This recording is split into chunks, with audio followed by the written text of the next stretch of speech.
Back to follow-up segment tonight. Tomorrow is the 14th anniversary of the savage 9/11 attack, which affected every one of us and changed the country forever.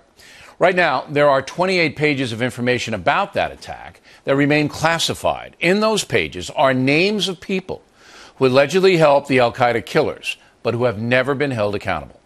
With us now here in New York City, investigative reporter Sharyl Attkisson, who begins a new TV program called Full Measure on Sunday, October 4th. So, you know, in New York, obviously, every 9/11 anniversary, tomorrow going to be a very somber, dour day. I know people who have lost loved ones, family members, all of that. There are a group of families who are very angry about this classified information. Why are they angry?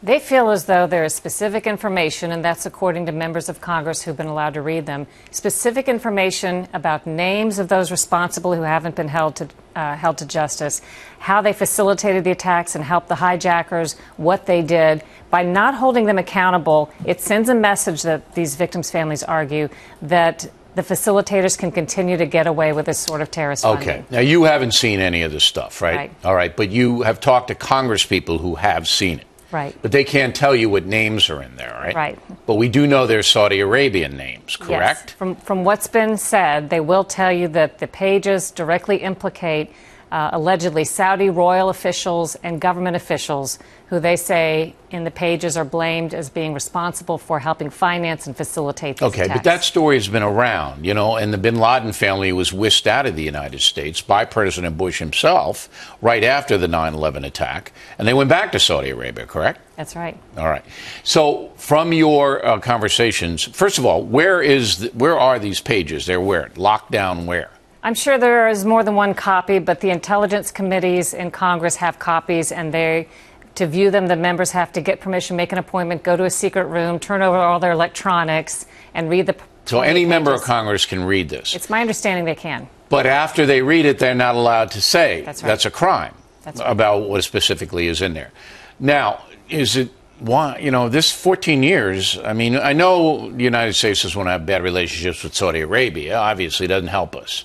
Do you think this is going to be put out there to the public? It's possible. And the story that I'm reporting, the reason we're doing this for Sinclair media stations, will be airing this report today and tomorrow. It says that with the pressure of Congress, the Obama administration could release these pages, could declassify them.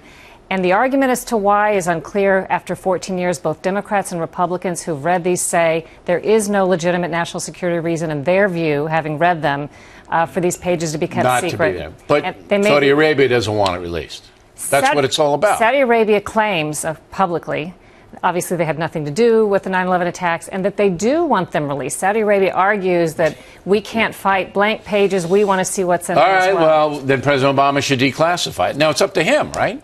It's my understanding it's up to his administration, it's up to him. His classification officials. So he's got to say, hey, let's ask for him to do that. We would like to see it. Now, you used to be with CBS. If people don't know, Sharyl was a long-time investigative reporter at CBS. You felt your stories were not getting the attention they deserved.